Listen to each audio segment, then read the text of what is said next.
Role. Mukesh sir, इससे पहले हमने बॉलीवुड की अलग अलग फिल्मों में, तमिल में, कई फिल्मों में आपको देखा है। फर्स्ट टाइम आप रीजनल सिनेमा कर रहे हैं हरियाणवी में, किस तरह का एक्सपीरियंस था? मुझे लगता है कि एज एन एक्टर ये गर्व की बात है मेरे लिए कि मैं अपने हिंदुस्तान के एक अंचल को और छू रहा हूँ। और हरियाणा में बहुत पोटेंशियल है और बहुत अच्छे कलाकार हैं और हरियाणा की संस्कृति बड़ी गहन है, बड़ी गहरी संस्कृति है। बस एक कमर्शियल सिनेमा की उनको ज़रूरत है। अच्छे खासे सिनेमा थिएटर हॉल्स हैं, अच्छा बड़ा दर्शक वर्ग है।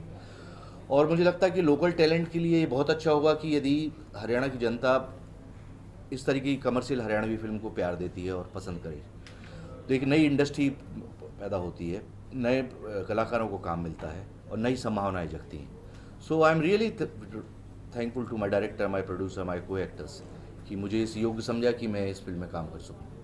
आपका इस फिल्म में रोल क्या है सर? उस रोल के बारे में रूल में 14 के बाद बता दूंगा फ़ोन पे बात करके, इसको पहले रिलीज़ हो जाने दो। क्योंकि वो क्या है कि अभी मैं यदि दर्शकों के पास पहले ही भेद खुल जाएगा तो उनके पास इंटरेस्ट नहीं बचेगा। तो निश्चित तौर पे कुछ अच्छा ही भूमिका है और बोर नहीं करूँगा।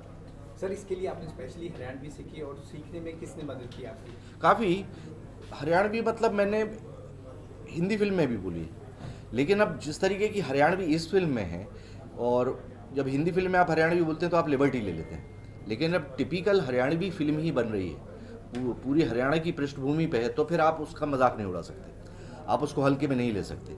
तो आपको उसकी ग्रामर, उसका व्यवहार, उसका संस्कार, भाषा का एक संस्कार होता है और उसका एक लहजा। क्योंकि मैंने एक फिल्म थी संडे संडे में हरियाणवी इंस्पेक्टर ही किया था मैंने, तो वो एक फ़न था, लेकिन यहाँ पे एक गंभीरता थी। तो गुलजार हैं और भी लोकल लोग थे, एक रोहतक के आशीष नेहरा रोहतक के कलाकार हैं, उन्होंने काफ़ी हेल्प करी। लेकिन अब विवाद ये हो जाता है कि हर 3 कोस पे बोली बदलती है, तो कोई किसी लहजे में बोलता है, फिर कोई किसी में, तो फिर एक आदमी तय किया हमने कि हम इसी से सीखेंगे और इससे वर्ड लेंगे। लेकिन शब्द काफ़ी कुछ बोलचाल के शब्द गुलजार ने दिए लंबी स्पीचेस में। तो वर्ड्स जो हम लोगों को चाहिए होते हैं, जो ड्रामेटिक वर्ड्स होते हैं, जो एक शब्द पूरे वाक्य कह जाता है, तो वो इन्होंने काफ़ी हेल्प की। और मुझे लगता है कि जब किसी अंचल का या बोली में या किसी दूसरी भाषा में आप काम करते हो, तो आपको उसका सम्मान बरकरार रखना चाहिए, क्योंकि वो एक अपना हज़ारों साल के इतिहास के साथ वो बोली विकसित होती है, भाषा विकसित होती है, तो उसको हम अवे नहीं ले सकते कि इसको डबिंग में कर देंगे। तो वो थोड़ा सा टफ पार्ट था मेरे लिए, क्योंकि कई बार आप यदि बोली और भाषा में ज़्यादा ध्यान दे रहे होते तो कई बार भाव नहीं आ पाता है। तो वो मुझे सामंजस्य बिठाना, और उसके लिए मैं रिहर्सल चुपचाप वैनिटी बैंड में करता रहता था बैठे बैठे, तो वो रिहर्सल्स काफ़ी काम आई। एक अगर इसका कोई फेमस डायलॉग आप बोलना चाहिए, कोई छोटा और बोल। अभी तो बहुत मुश्किल है, निश्चित तौर पर 14 के बाद मैं आपको पूरी स्पीच सुना दूंगा।